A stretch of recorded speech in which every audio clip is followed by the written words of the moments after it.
Bueno, buenas tardes a todos y a todas. Vamos a hacer este pequeño video, tutorial, perdón, para desarrollar los ejes troncales del punto 1 de la unidad 6 del programa de nuestra materia. ¿Cuáles son los nuevos paradigmas que se abordan en materia de atención a las personas con padecimiento mental vinculados a su capacidad jurídica y cómo la regulación del Código Civil y Comercial de la Nación aborda esta temática en línea con la Convención y con la Ley Nacional de Salud Mental? ¿Qué es lo que vamos a desarrollar? ¿Qué es lo que yo voy a tratar de explicar en este pequeño rato que comparto con ustedes y que por supuesto se profundiza en las clases que dictamos semanalmente? Es la sección tercera del libro primero, que aborda las restricciones a la capacidad. Yo me voy a restringir a explicarles los principios comunes que están referenciados en el artículo 31. Pero para explicar esto, ¿qué es lo que me interesa explicar? Porque es en esta regulación en donde se ha producido un cambio paradigmático y un cambio de modelo en el abordaje de la restricción a la capacidad, que es muy importante tener en cuenta, porque todos los operadores públicos, desde los jueces, abogados, para poder estar en línea con lo que dice la Convención y para no incurrir en incumplimientos, porque el Estado argentino integra la Convención de los Derechos para las Personas con Discapacidad,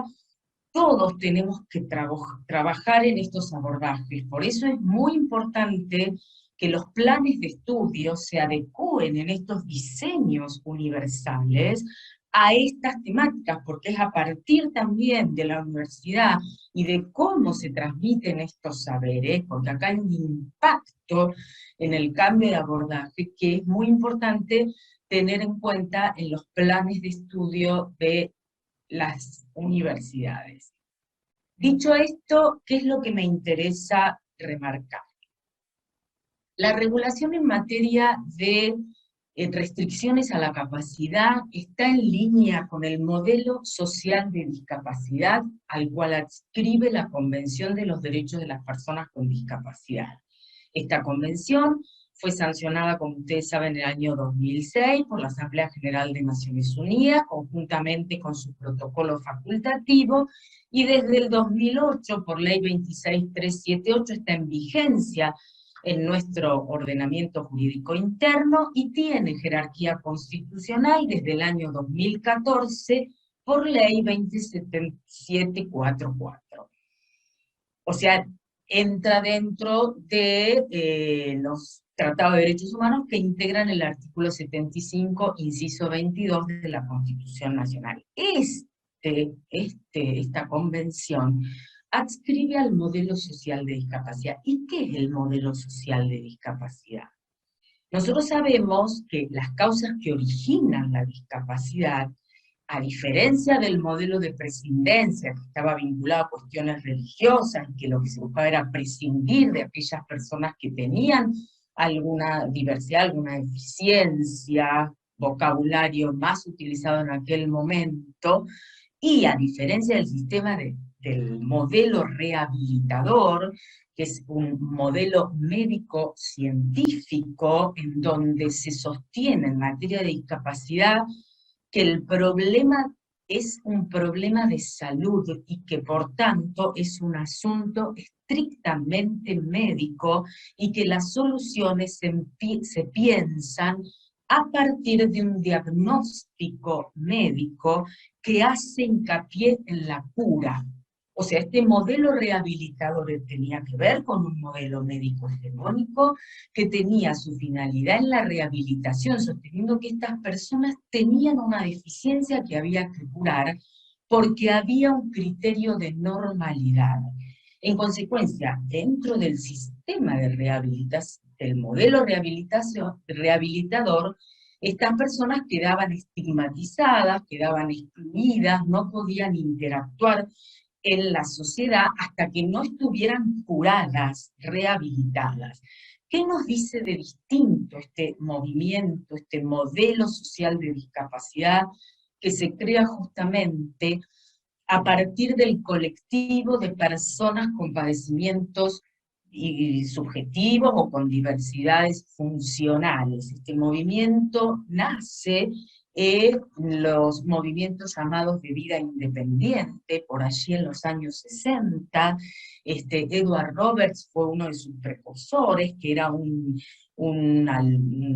alumno que al terminar la escuela secundaria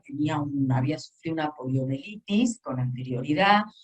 que le dejó paralizado todo el cuerpo, y al concluir la escuela secundaria en California pretendió entrar a la Universidad de Berkeley. Tuvo bastantes dificultades para hacerlo en la carrera de ciencias políticas. Ya en la secundaria no le habían querido aprobar la materia de educación física dada su diversidad.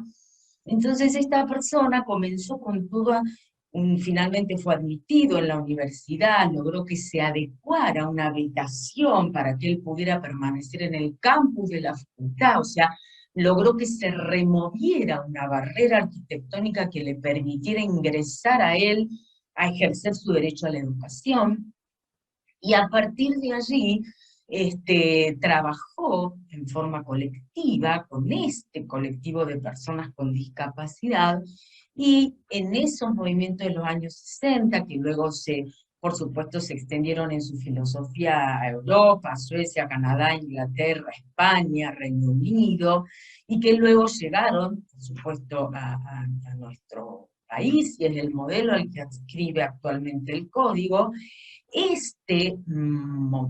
movimientos de vida independiente justamente generan este lema tan conocido: nada sobre nosotros sin nosotros, porque sostienen que el control sobre la propia vida lo tiene que tener el sujeto. El sujeto tiene que tener el derecho a equivocarse, el sujeto tiene que tener esta dignidad en el riesgo, asumir las consecuencias de las decisiones que toma.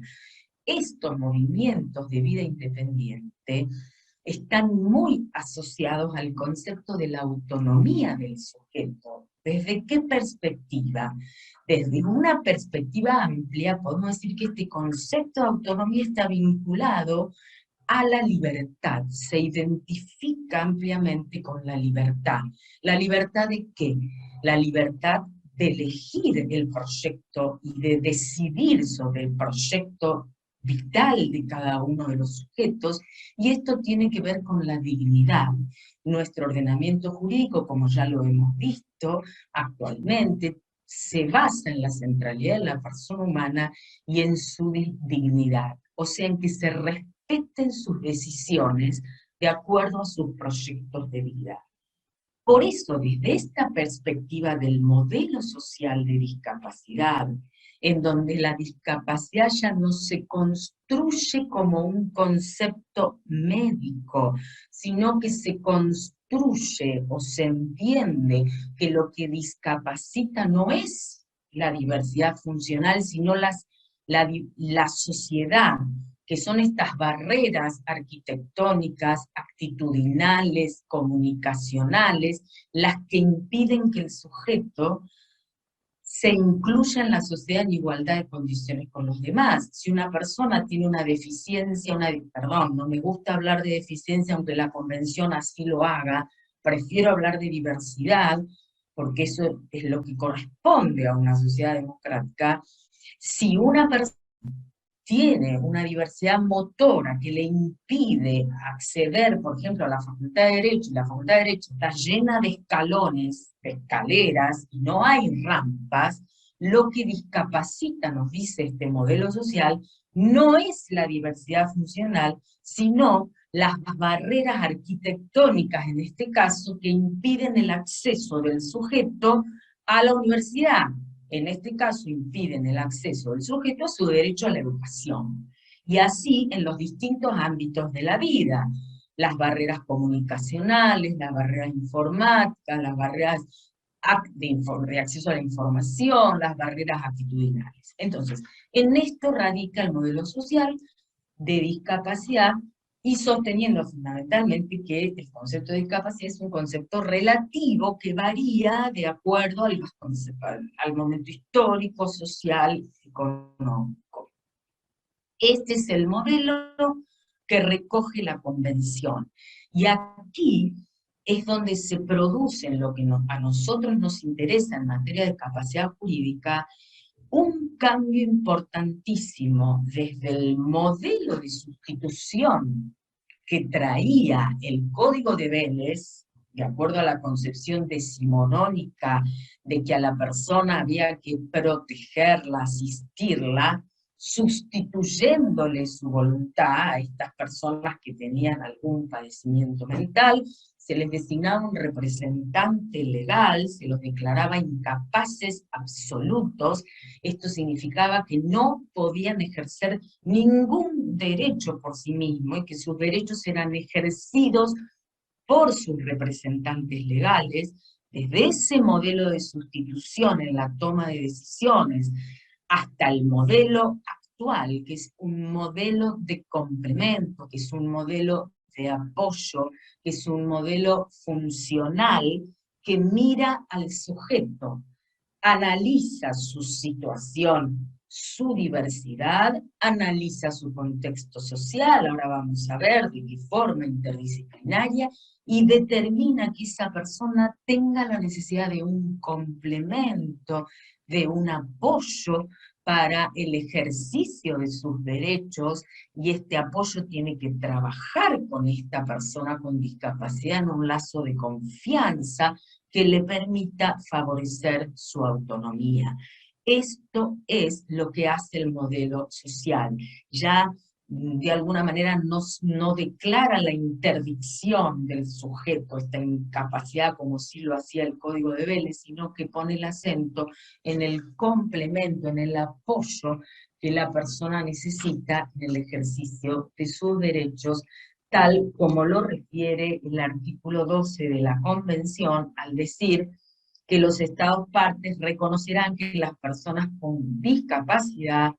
tienen capacidad jurídica en igualdad de condiciones con los demás en todos los aspectos de su vida. O sea, que luego del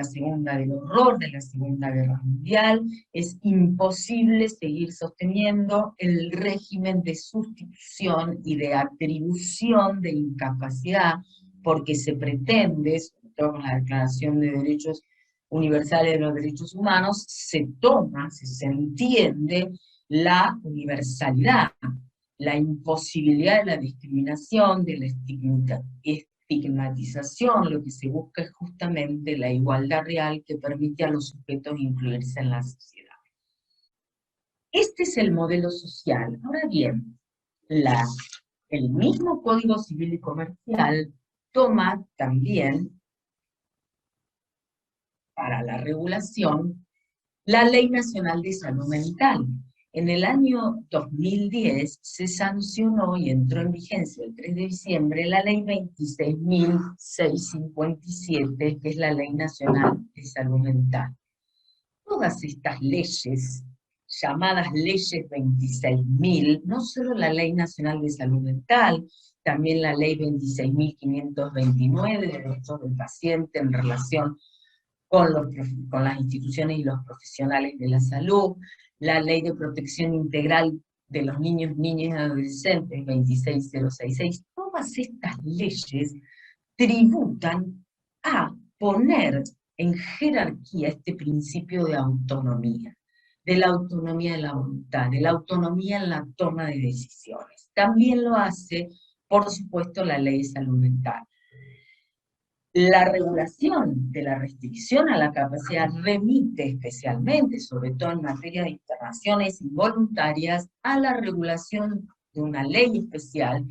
que en nuestro ordenamiento jurídico es la Ley 26.657. ¿Y qué nos trae esta ley como modelo?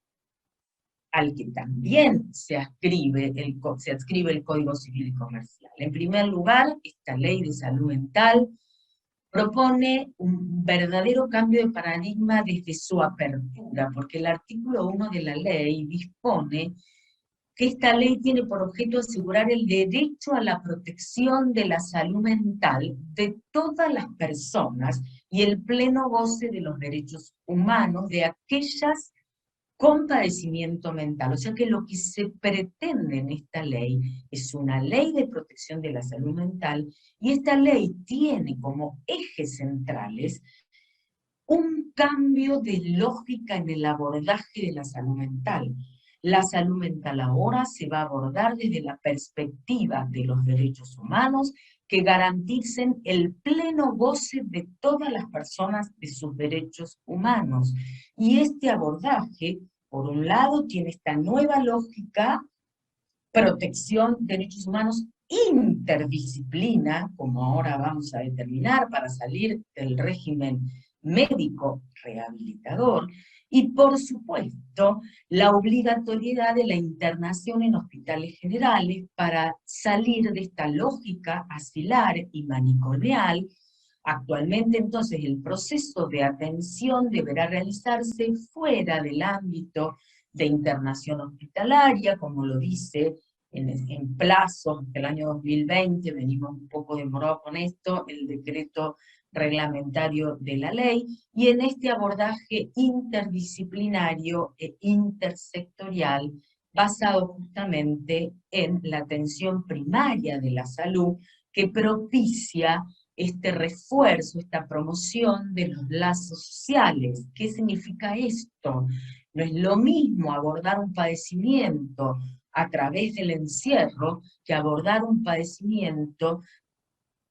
con base a los principios de atención primaria y comunitaria, y que esta persona pueda ir incluyéndose en el ámbito primario en el que desarrolla su vida con los apoyos necesarios para ello.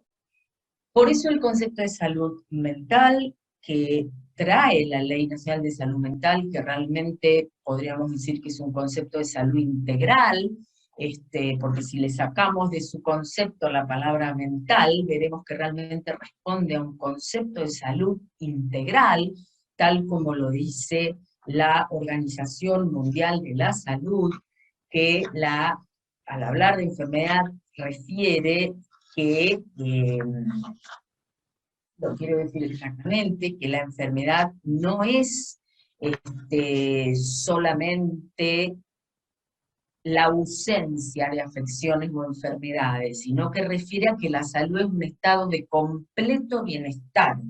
físico, mental y social. Podríamos decir entonces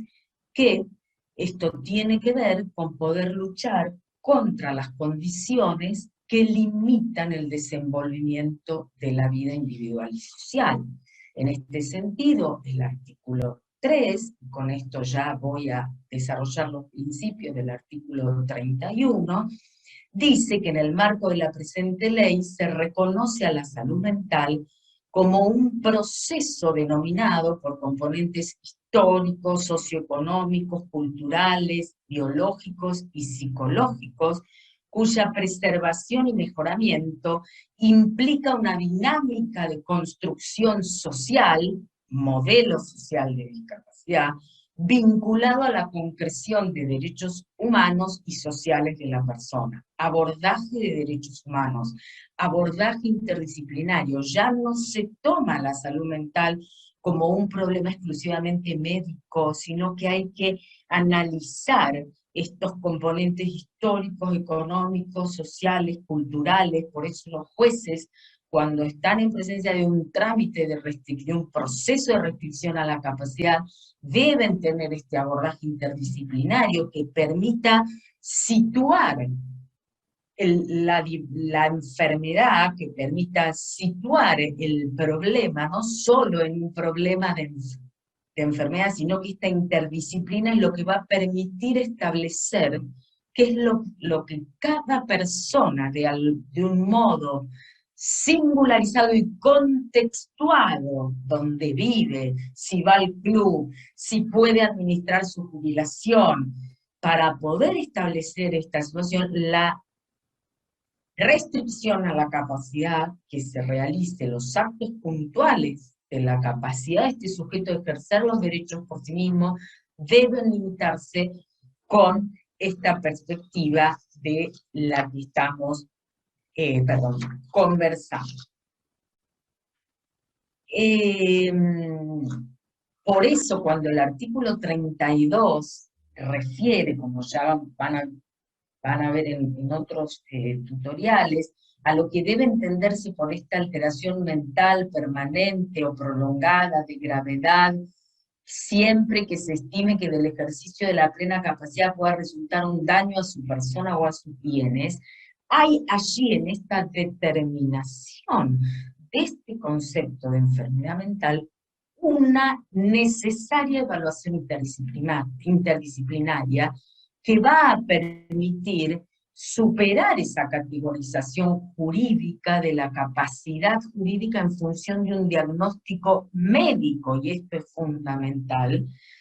basado en un criterio meramente psiquiátrico. O sea, el abordaje va a ser interdisciplinario y va a permitir esta visión de la persona a la que estamos refiriendo, situada y contextuada. Pues eso es lo que hace el modelo social y eso es lo que permite la interacción social. Estos paradigmas nuevos están tomados y están incorporados en el artículo 31 como reglas generales básicas que abren el capítulo de restricción a la capacidad y que no pueden ser dejadas de lado a la hora de establecer un proceso de restricción a la capacidad. Este artículo 31 dice que la restricción al ejercicio de la capacidad jurídica se rige por las siguientes reglas generales. Primero, la capacidad general de ejercicio de la persona humana se presume, tal como lo refiere la Convención de los Derechos para las Personas con Discapacidad. Y el artículo 5 de la Ley Nacional de Salud Mental claramente establece que la existencia de un diagnóstico en el campo de la salud mental no autoriza en ningún caso a presumir riesgo de incapacidad. No se puede, por una cuestión de diagnóstico médico, determinar que se afecta la capacidad del sujeto, y mucho menos tampoco en los supuestos de internación. El inciso B dispone que las limitaciones a la capacidad son de carácter excepcional y se imponen en beneficio de la persona. Es lo que hablábamos vinculado con el apoyo. Si el juez en este trámite va a tener necesidad de limitar la capacidad del sujeto, lo hará en forma excepcional, para un acto determinado, luego de evaluar interdisciplinariamente qué es lo que puede o no puede, o para qué necesita apoyo, el apoyo con qué funciones, como codecisor, el apoyo individual, el apoyo plural, una solución singular y contextuada, que limite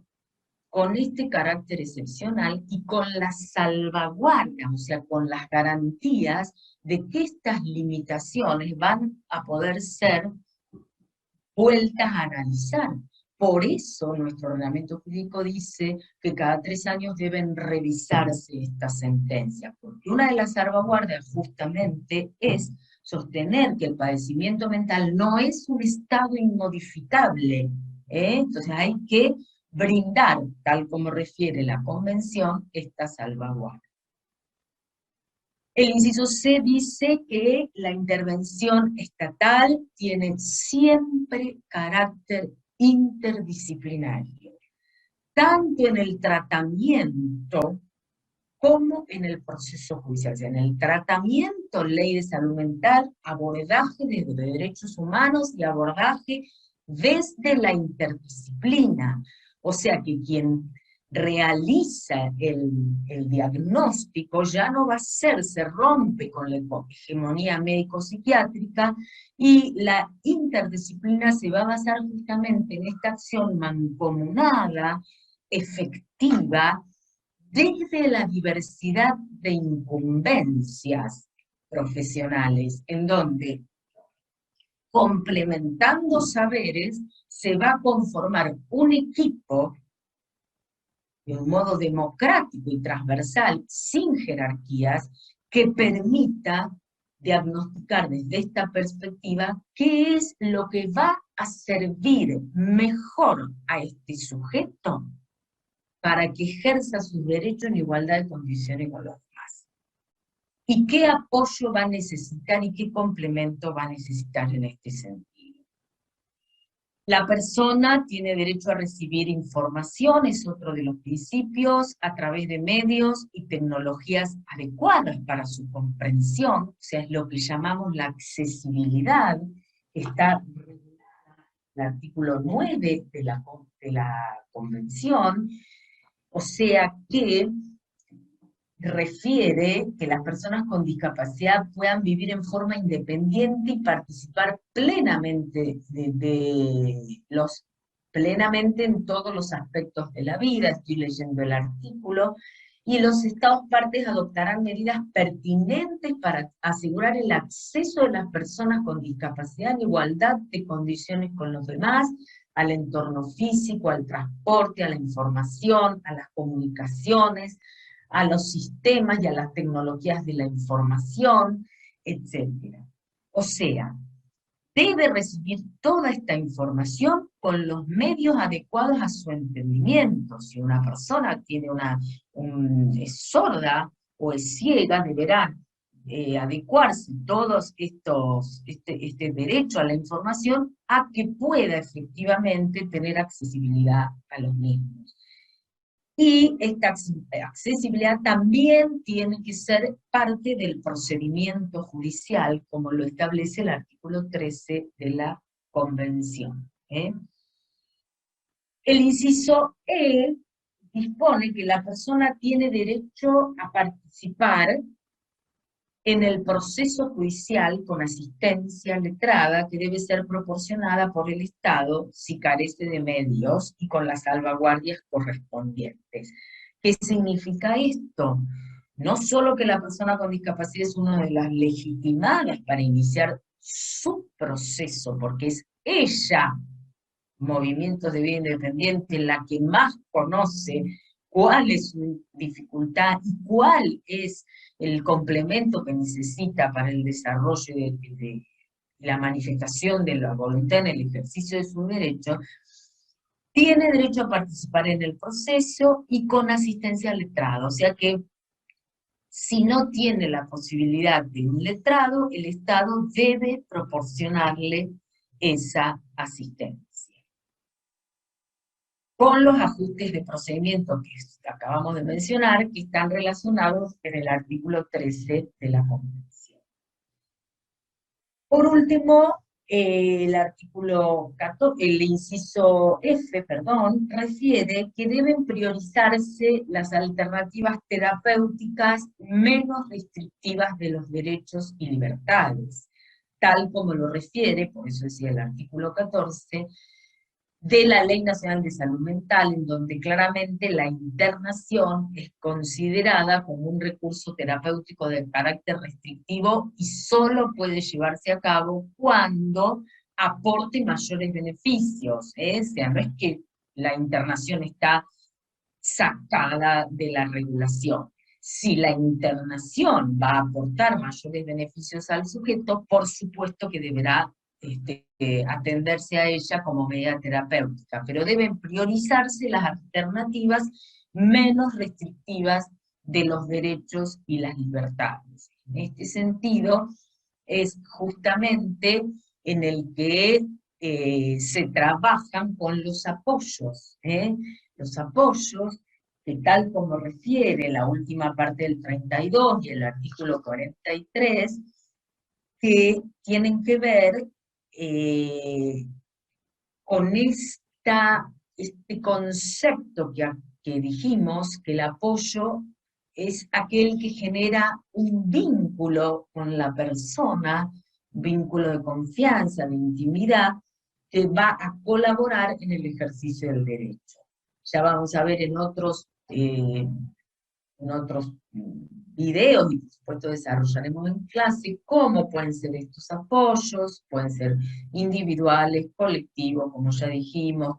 pueden tener funciones de codecisor, incluso en algunos casos también de representación, pero siempre absolutamente regulado y absolutamente teniendo en cuenta y favoreciendo los intereses y los deseos del sujeto. Sabemos de la dificultad de este sistema en la práctica. ¿Por qué lo sabemos? Porque la persona los familiares de las personas con discapacidad tienen también problemas, tienen cansancio, y entonces el Estado tiene que recurrir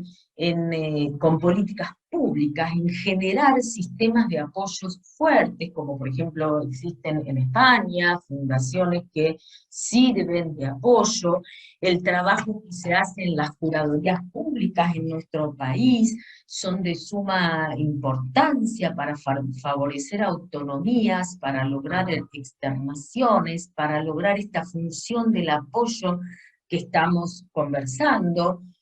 Por ejemplo, lo que quiero decirles, hay un caso en provincia de Buenos Aires, y con esto termino, de una mujer que se encontraba internada en un hospital en José Esteves, y la curaduría de la provincia de Buenos Aires, que también depende del Poder Judicial, a diferencia de la Unidad de Letrados del artículo 22 de la Ley de Salud Mental, que está integrado en el Ministerio Público de la Defensa a nivel nacional, y en este caso, estas curadurías que intervenían como apoyos de una persona que había sido restringida en su capacidad, y estaba internada hacía 20 años en un hospital, se comenzó a trabajar en su externación asistida, se empezó a trabajar a través de una atenta escucha con esta mujer, se empezó a buscar posibilidades que tienen que ver con un abordaje no solo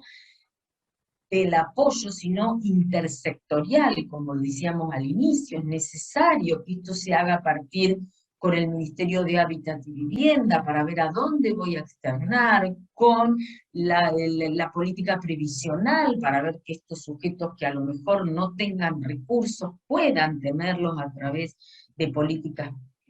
previsionales, y para todo esto trabajó el apoyo en esa curaduría, y logró externarla y que ella viviera con 2 compañeras en una casa, incluso logró, conversando con ella le empezó a decir que tenía un hijo, lograron ubicar a este hijo que no había sido criado con unos tíos y desconocía la existencia de su madre, que había estado 20 y pico años internada. O sea, esta curaduría logra volver a revincular al hijo con su madre. ¿Qué quiero decir con esto? El trabajo es arduo, el trabajo es complejo, pero los resultados que se pretenden son justamente esto: volver a incluir, permitir el ejercicio de los derechos en forma autónoma, y vinculado a la interdisciplina, y con esto termino porque me interesa transmitirlo a ustedes, a los estudiantes, que el trabajo del abogado en estos cuerpos interdisciplinarios, ya sea a nivel estatal, en las direcciones provinciales de salud mental, o incluso cuando se trabajan en estos cuerpos de abogados que van a asistir como defensores a las personas que carezcan de sus propios defensores, la intervención, la incumbencia profesional, esta nueva incumbencia profesional en estos equipos interdisciplinarios es de suma importancia. La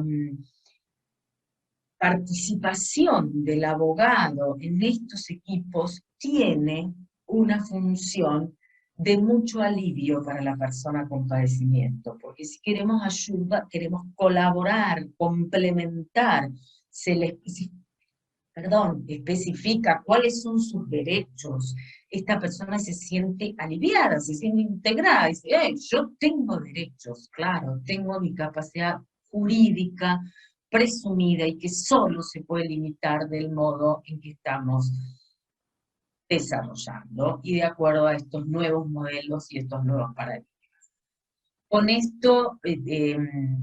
creemos bastante explicitado el tema, el punto 1 de nuestro programa, para a partir de estas nuevas concepciones y de estos nuevos modelos, trabajar todo el capítulo de restricción a la capacidad, que tiene una importante cantidad de normas procesales, y que desarrollarán en clase, y también acompañaremos otros videos explicativos de esta temática. Muchísimas gracias, y recordamos siempre entonces estos lemas de los movimientos de vida independientes: nada sobre nosotros sin nosotros.